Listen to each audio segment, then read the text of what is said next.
Good evening, everyone. Good afternoon for some still. Chris Terrell here with rotopros.com, dfsr.com, and my own Patreon, patreon.com/Jagerbombs. So tonight, we've got some NASCAR on Thursday night. We've got a night race, Kansas Speedway, mile-and-a-half D-shaped oval, Superstart batteries of 400. So we're in for a pretty good night of sports altogether. Been absolutely crazy. Someone asked me offline how busy things have been with MLB starting up because it is opening night. We got some rain concerns in the Yankees and Nationals game, but looks like they're going to be playing the rain. The forecast has gotten a little bit better, so things are good there. We've got NASCAR going on. LOL, we've got some MLS going tonight. I got sheets up on the Patreon now covering MLS and EPL showdown and the full slate as well. Dane and myself are in. We're talking PGA round 2 showdown tonight. We're going to have some picks up for that on the sheet as well. That sheet will be live once round 1 is over. So there's a lot going on. But here on this show, we're going to talk some NASCAR. So I'm just going to wait. I got a couple more people jumping in here. So I'm just going to hold on a second. And then we are going to talk some NASCAR. So I'm going to go and turn things over to the sheet here. Like I said, we got 17 to 20 degrees of banking, 334 laps. So same as last week. We've got a pretty good sample size now in terms of mile-and-a-half tracks since the return of racing. So I've got that. I talked about that last week. I'm actually going to flip things over and give you a quick look at the sheet here. So what you're going to see and what we're going to go over is over on the model side of things. We are now looking at average finish for the last 2 and 5, DK averages and FanDuel averages last 2 and 5. We've got career track history, that's average finish. We've got track type history, and then form and season average. So that track type history, I see that it is wrong up top here, but pretty much what this is now is the track type. So this is mile-and-a-half tracks this week since the return. And that gives us a pretty good sample size of 8 races on the mile-and-a-half track since the return. So that's something I'm factoring quite high in my model. And current form, again, 14 races since the return. So we've got that on there as well. So I've got that heavy in my model. And just one more time looking at the model, I have 25% on the average finish over the last 2 years. That's the last 2 races at Kansas. 10% on the average finish over the last 5 races at Kansas. And then 25% on track type history since the return of racing in 2020. 25% on current form. So if you want to make your own copy of this sheet, maybe adjust this model a little bit, what you can do is just go up to the top, click on File, make a copy, and when you do that, it creates, it's going to open up another file. It's going to be editable, and then you can go over and you can change that model up any way you wish. I'm actually thinking of maybe putting 30% weight on track type and then taking form down to 20, or you can play around with it however you want and maybe compare a couple different models and drivers that stand out in both. Ride with it. So tonight it said we got 334 laps. So on the sheet, again, if you're new, we've got the fantasy matrix here as well. Got some picks highlighted from before. I need to update everything on the fantasy matrix, it appears. I've only got 160 projected laps, but I'm thinking putting Harvick right around 125, something like that. I think he's going to be the leader again in terms of laps led. I think Blaney can get up there, probably in that 60 range. And I'm kind of, as you can tell, a little bit on Kyle Busch. I'm trying to, get some good luck going his way. I wore this really loud, obnoxious Kyle Busch shirt. I wore my Kyle Busch hat. I'm drinking a Monster Energy drink right now. Really waiting for him to get that win. It was good to see him kind of be up front here recently. So I got him as a GPP play only. I really do like the price. Is under 10K for Kyle Busch seems like a lock for GPP. Not a lock. Don't not like 100%, don't get me wrong there. What I'm trying to say is, just seems like he's a guy that you got to keep playing in GPP no matter how bad it gets, as long as that price stays under 10K. If he's up in the Kevin Harvick, Chase Elliott, Truex range, in that 10.5 to 11.5 to 12K range, talking both sites, then we really got to start dialing back. But has that gift that I just keep sharing with him as I'm from the office. I'm prepared to be hurt again in terms of Kyle Busch. So I'm going to keep rolling with that just because the upside in terms of his, the points points per dollar upside at 9,700, even only 12,000 over on FanDuel. The upside is most definitely there if he was to, just magically find that speed and get up front and lead a bunch of laps. He's definitely going to be in winning lineups and be a little bit lower on because I think people are getting sick of it. So my number one driver this week, starting on the pole, finally got that luck of the draw, number one in my model, Kevin Harvick. Once again, wife's super happy about, I don't know if she's tuned in here, she's still at work, but I'm sure she'll be watching the replay and seeing that I picked her favorite driver once again.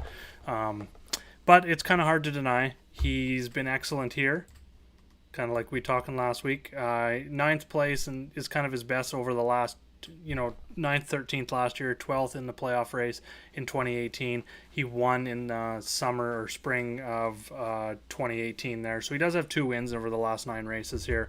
He's led a ton of laps over the last 5 races. He led more than anyone, second most over the last 2 races.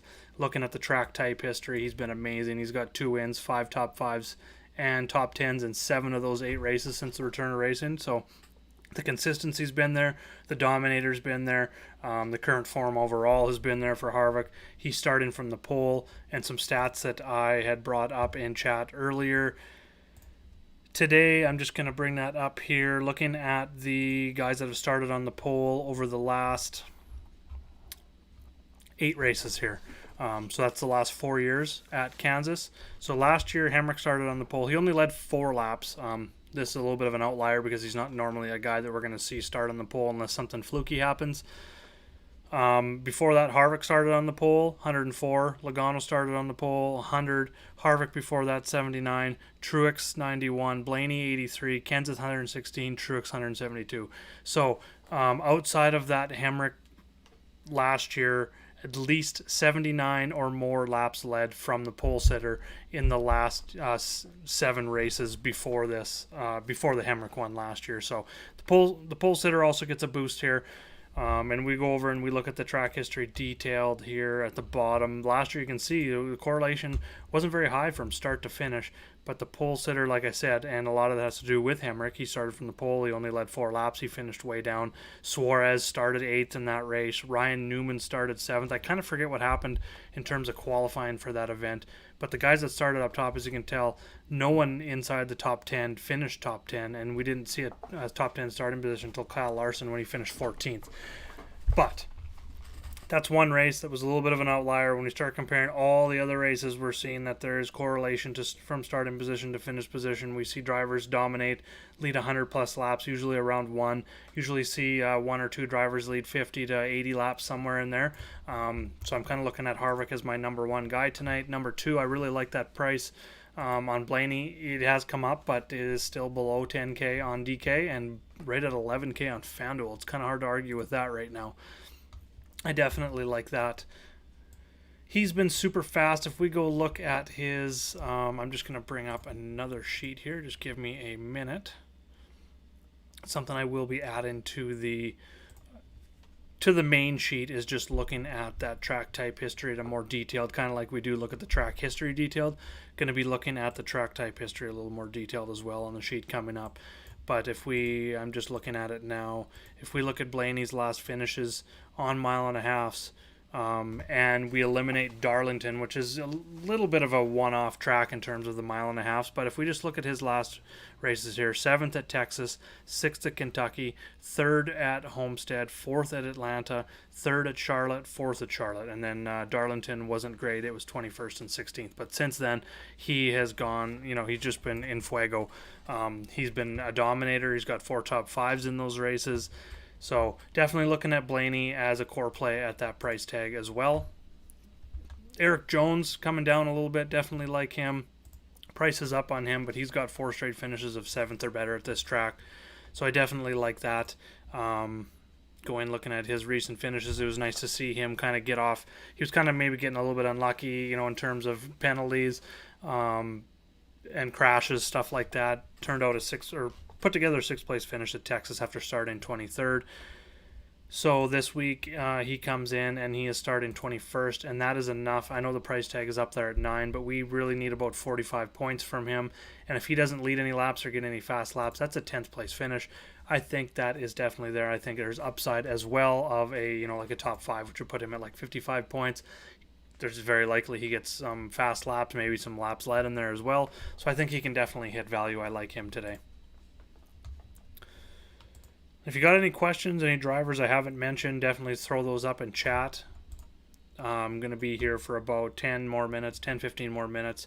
I got to get baseball ready. I've got some LOL tomorrow morning to get ready. Got the NASCAR. I've got 3 lineups to get ready for that. Make sure to go get in. I think they might be full now, but DraftKings is running those risk-free 3 maxes. Pretty much every sport that's out there, I reserved them for NHL coming back. NBA's got them, NASCAR, PGA, MLB tonight, MLB tomorrow as well. Pretty much they're giving you your money back. And I think tonight for MLB as well, if that Washington game gets rained out, they're going to be refunding money as well. So no risk there. Radick, he was the next guy I was going to touch on, actually, Andy. Thanks for joining in. Definitely like Radick starting 23rd. He's cheaper than Jones. He gets 2 more place differential points, and he has been running better. He's definitely going to be higher owned than Jones for sure. I would say Jones is probably the pivot off of Radick. If we're talking pivoting off of, guys that have going to be higher owned, I think Radick is going to be higher owned, coming off a 2nd at Texas, 10th at Kentucky, 4th at Homestead. So these high finishes are definitely there. He's most definitely got top 5 upside, just like Jones. But like I said, he's cheaper and he gives you 2 more place differential. He's got a chance to maybe lead some laps. And it's been weird. I mentioned this on Twitter. Where is that information? Looking at the average laps led over like the last, I think it was those 8 races that I talked about, like looking at which starting positions have been best in terms of laps led. Of course, you've got your 1st, 2nd, 4th, and 5th. I think we're top 4, and then 5th right there is the 23rd starting position. So it's like the only starting position like outside the top 15 that is like ranked, I want to say even top 15. So it can be sneaky, and right there we've got Tyler Reddick at 23rd, Christopher Bell right below him, another maybe pivot play. We've seen him have upside. I don't think the upside is going to happen as consistently as those other 2, so I don't like him as much. Exposure will be a little bit less to him. In terms of exposure, I would say Reddick, Jones, and Bell.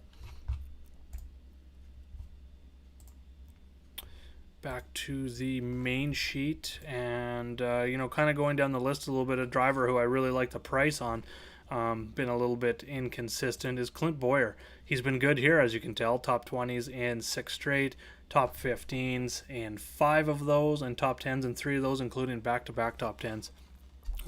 Definitely like that $7,500 price tag. Stuart Haas cars have been good, and we've got Boyer starting 19th, so we're looking about 35 points. Top 15 finish is going to be about that 5x floor that we're looking at. So I definitely like that. And he's got top 10 upside to really hit that 6, 7, even upwards of 8x upside. Just at that price tag, which is really nice. And then Custer makes sense. Maybe a pivot off that starting 24th, just because the consistency hasn't been there near as much. Like Austin Dillon, last week's winner again, we're going to consistently see him starting here. He's creeping up on that top 12 in owners' points as well. So if that comes along, we're going to have to start reconsidering. But as long as he stays outside that top 12, we can definitely consider him. As long as that price tag stays down, we're looking at about 35 points from him. He has finished 20th, 17th, 11th, 17th, 14th, 16th, 6th, and 6th here at this track over the last 8 races. So it's been very consistent. So we've got top 5 upside from him, 50 points. And then kind of looks like the median is kind of around that 15th place, which is about what we need. A little bit below what we need. We're looking at about a 12th place finish for him to hit value, 13th, 12th place finish. So I definitely like that as well. Jimmy Johnson, going to be another GPP pivot off those guys. Again, if I'm ranking that him in that same range, he would be behind Christopher Bell, just because he's a little bit more expensive and takes away 2 of the place differential points from him. And I just hasn't been running the way we've been wanting to see Jimmy run, whether it's been 26th, 18th, 16th, his last 3. He's only got 1 top 10.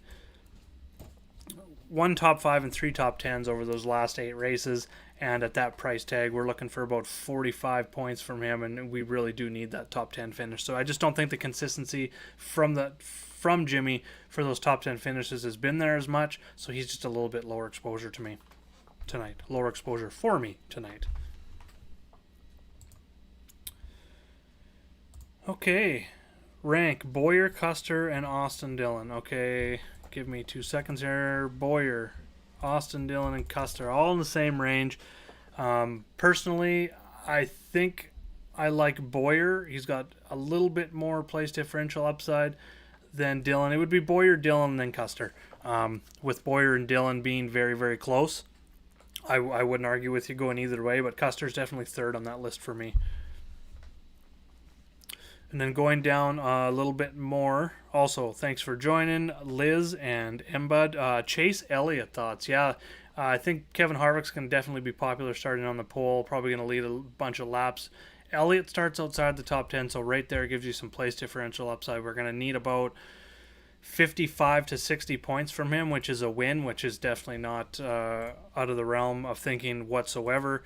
I'm just going to go look at average finish since the return. And we've got Elliott. Yeah, he's down a little bit. He is 9th in terms of average finish on the 8 races on mile-and-a-half track since the return. He does have a win, though. The last 2 have been 12th and 23rd, so it's going to be GPP only. I probably, if I'm doing 20 lineups, he's probably going to be about 25% tops in my exposure list, just because I'm going to have probably in the 50 to 60% range in terms of Harvick. I just like the builds I can do with Harvick. And because the lack of kind of guys in that 6K range, especially on DraftKings, it's going to be a little bit more of a balanced line. So it's going to be Harvick and then definitely jumping down into that 8K and 7K range to fill out the rest of those lineups. So I'll probably see a lot of lineup builds with Harvick. We talked about Radick. We talked about Boyer. We talked about Austin Dillon. Another one that I like, John Hunter Nemechek starting 30th makes sense. Ty Dillon, I think, is going to get some ownership starting 36th, although the way he's been running, I don't see the upside really there at 6,500. We're going to need about at least 30 points from him, and that's a 25th place finish. So we need at least a 25th place finish from Ty Dillon, and that's kind of like bare minimum we need out of him. His last races on the mile-and-a-half, 35th, 16th, 28th, 29th, 27th, 26th, 19th, 19th. So Darlington, did good, top 20s, but after that, he's only got that one top 25, and that was at Kentucky. So I don't see it. And if he does look like he's going to be one of the higher owned value guys, I love the fade of Ty Dillon and going with some of these other guys. Maybe going back to Ryan Newman starting 18th, although I don't really love that, but I do like Nemechek. He's one that definitely stands out to me.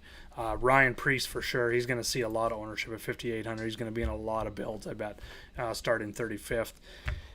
Chris Buescher, I think makes sense, starting 13th. GPP only, just because he's starting 13th, and it kind of limits the floor. I think maybe isn't there, but I definitely see he does have top 10 upside, and at 5,900 we need about 30 from him, and that's a 13th place finish.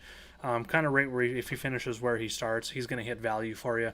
I think he does have a little bit more upside. I guess moreover, I guess you could actually use him in cash games because the upside is kind of limited. I don't see him as a top 5 guy, so you're kind of looking at maybe a 6x upside max for him. So I think I'm going to switch my thinking on that a little bit now that I've looked at the matrix a little bit.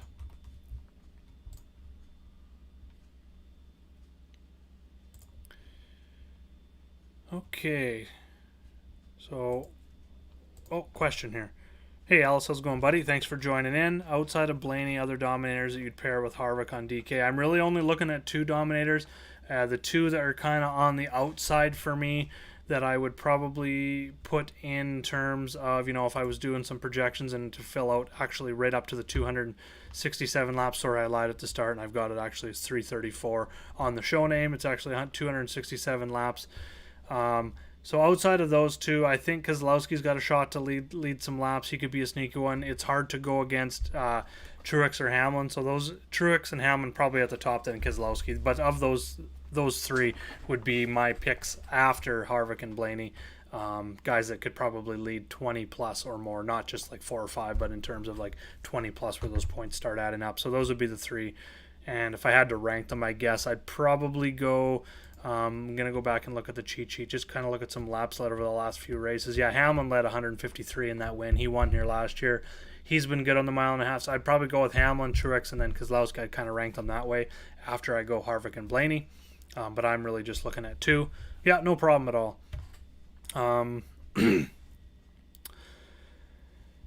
So, guys, I maybe did not mention. I mentioned Priest down at the bottom. Just there's not a lot of value guys that I'm really looking to, hitch my wagon to, if you will. I'm only playing the 3 max tonight, just mainly because I'm just super busy. I'm not going to be able to get 20 max in, so I'm probably going to have lots of exposure to Priest, probably in 2 of the 3. Probably, I really want to get a feel for Ty Dillon's ownership. Probably go Nemechek in 2 of the 3, mixing Nemechek and Priest together in 1 of the 3, something like that. I just don't want to get too much exposure across those 2. Austin Dillon, Boyer, Kurt Busch is one we didn't talk about. The price is just too good for him. Starting up there, but he's just been really good. He's got, in terms of track history here, he's got the 3rd best average finish over the last 2 races, 3rd best average finish over the last 5 races, and he is 9th in DK scoring. He has been getting, starting up front here at this track, so it's kind of limited his place differential. He's starting 9th. Tonight we need about 40 points from him, which is about a 6th place finish. I think, that's without fast laps or laps led in that projection. I think he could possibly lead, 5 to 10 laps, get 5 to 10, fast laps in there as well. So probably more like a 7th, 8th place finish is what we need from Kurt to hit at that price. I'll take that at 8K if I'm loading up on Harvick at the top. Or if you're not going with Harvick and you're maybe doing a Blaney build, Blaney Hamlin, Blaney Kyle, Blaney and teammate Keselowski or Logano. I like Keselowski over Logano myself right now. He's been running better. He gives you a little bit better place differential upside there as well. But that's kind of the way I'm looking at lineup construction tonight. But my builds, if I'm out of my 3 max, 2 of them will have Harvick. I'm debating whether I just want to go all in on Harvick on this one, but I'm probably going to do 2 with Harvick and then build a contrarian 1 with Kyle Busch and Ryan Blaney as my 1-2 in that lineup. It's kind of the way I'm looking at construction tonight. Boyer over DiBenedetto. I do like Boyer over DiBenedetto. Whoa. Say that 5 times fast.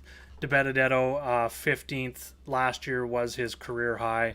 And just going to go look at starting positions here. Starting 12th. So he's starting 3 spots ahead of his career high at this track.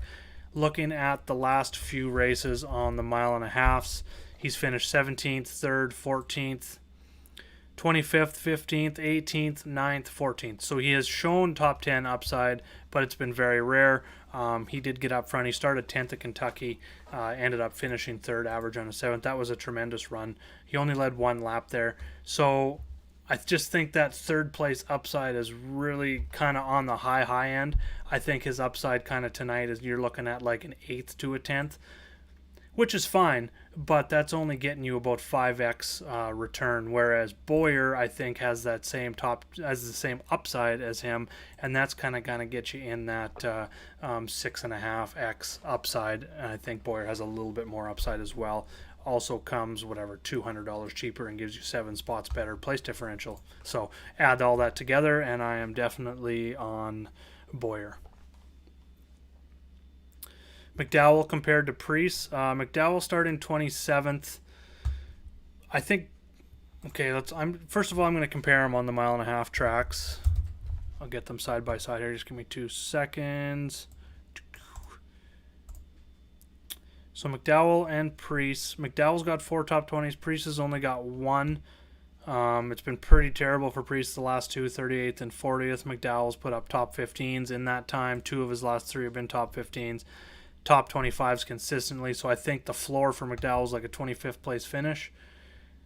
The problem with that is only 21 points. So that's just not enough. At 6,200, we need that 30 points, 31 points pretty much. We need a top 20 out of McDowell. That is kind of like an upside, so I guess it would be more of a GPP pivot off Priest if you want to go that way, because we've seen McDowell get a 15th place finish, 15th for him, 41 points.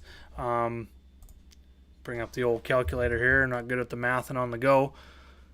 6.2, 6.6x upside if he gets to that upside, that 15th place, which I kind of think is like his ceiling unless something crazy goes on. So I definitely like that.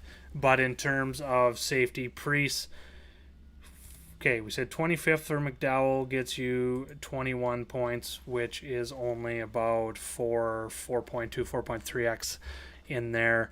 Priest to get you that same 21 points only needs a 29th. I think he's kind of safer for that. Plus, he's a little bit cheaper. So that's kind of why I'm looking at Priest there. But I do like the pivot because I think Priest starting 35th is going to take on a lot of ownership. Oh, Harvick or Blaney, that's tough. I think because of price and the lack of, low-end value plays here, like we talked about Priest being very high owned, it's probably going to be likely. We're probably going to see Dillon at 36. Guys are going to be reaching for those guys. I think that Blaney might be higher owned just because you're getting a $1,600 discount on DraftKings. If I take my projections for laps led and I turn them around and give Blaney that 125, we're looking at some huge upside from him.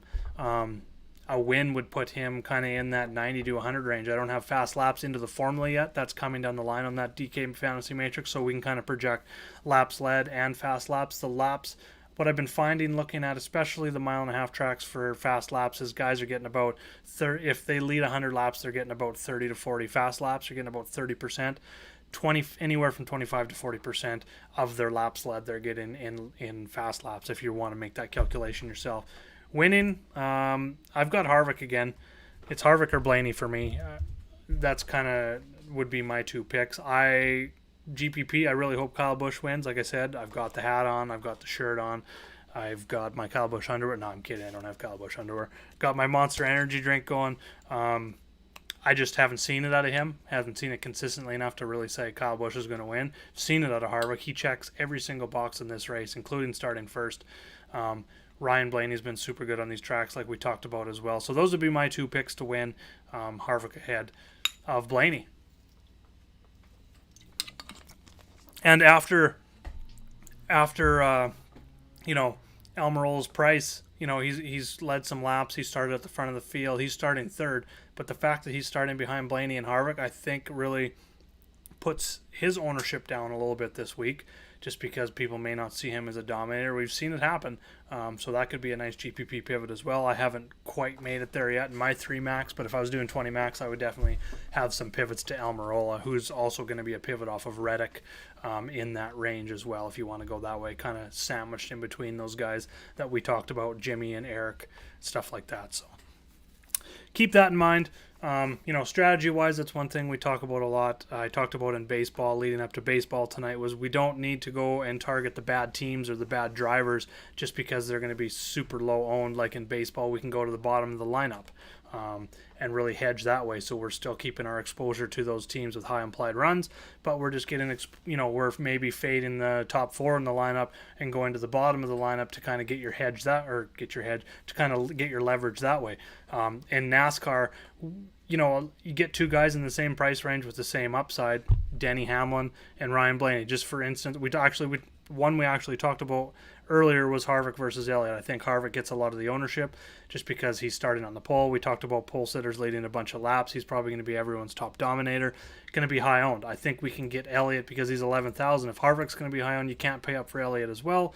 So he's going to be probably half the ownership, or if Harvick is, say, 45% in GPPs, we're probably going to see Elliott around 25%. There's a leverage play right there. Elliott has the same upside. Harvick could definitely get past on, maybe only lead 5 to 10 laps, get past, have trouble. Elliott all of a sudden comes from 11th, maybe only needs 50 laps led. If Harvick finishes farther back than we really predict, and Elliott's hitting value. With Blaney, if Blaney's going to be high owned, we can pivot to Denny Hamlin or Kyle Busch if Kyle Busch is going to be low owned. You can really make your pivots that way. Find guys with the same upside, maybe haven't been as consistent, but are going to be lower owned. And that's an easy way to do it. I mean, we can talk about every sport. This is obviously a NASCAR show, and we'll get into other sports at another time. Like all 4 rookies, yeah, I don't mind the rookies here at all, Jason. I think that's a good point. It's a track I think they can do all right at, and I have actually mentioned all of them, so I'm 100% in agreement there with you, bud. Hey, Dane, how's it going? You done work yet? If I had my screen set up, I would just get you in here to get your thoughts.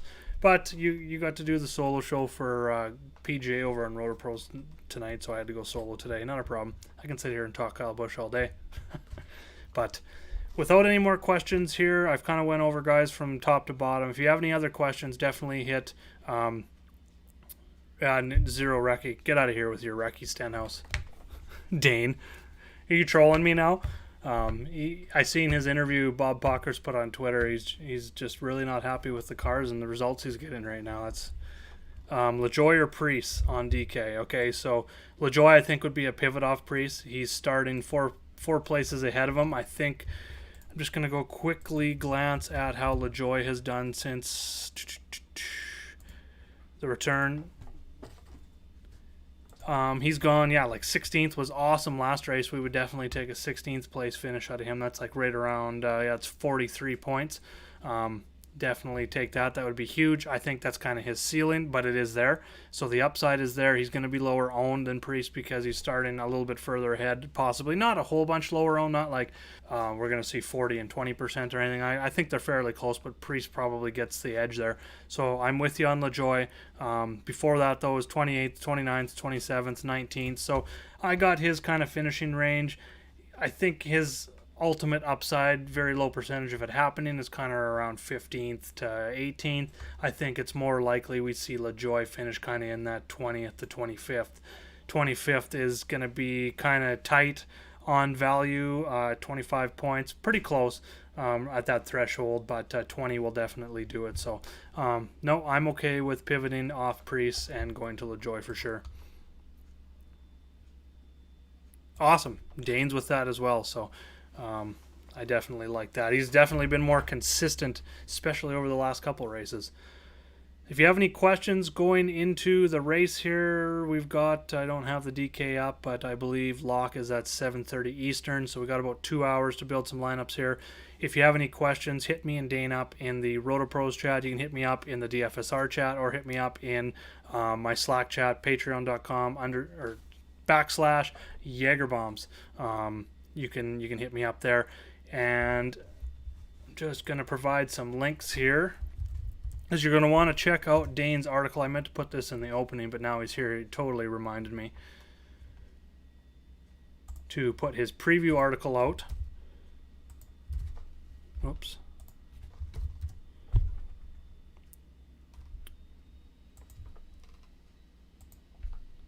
Oh, I see. Trying to share a link that has too long, so I had this problem the other day. So we will go to the link shortening site. This is riveting live action here, by the way. You can't even see what I'm doing over on the screen. That is a link to Dane's article I just posted there. That is his NASCAR article, previewing the track, looking at his top plays over at rotopros.com. So make sure to go check that out. And I'm going to give you a link to my Patreon as well,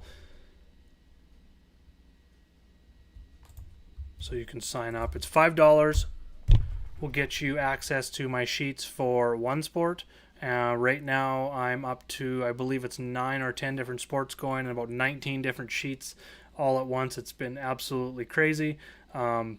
So it's $10 for all sports. So 9 sports, $5. That's $45 value for $10. Get in on that when you can. I don't know. I'm going to try and keep that price there as long as possible. I'm also looking at bringing some new people on board as well to get some even more content out to you guys. But either way, let's go build some lineups tonight. Like I said, if you got questions, hit me up on any of those chats. And let's go get some green screens tonight. Let's get ready for baseball. Hit me up in chat if you got any questions about that. I'm going to have some content up and the sheet up for baseball tomorrow as well. You can check out, and I've got up right now, the truck sheet and the Xfinity sheet for this weekend. There's going to be 2 truck races and 1 Xfinity race. I believe the truck races are Friday and Saturday, with the Xfinity race on Saturday afternoon or Saturday evening. Not 100% there, but lots of NASCAR, PGA, baseball is back. NHL's coming back, NBA's coming back, LOL is full go right now. We got everything going on, so let's go get it out there. Green screens, everyone. Good luck.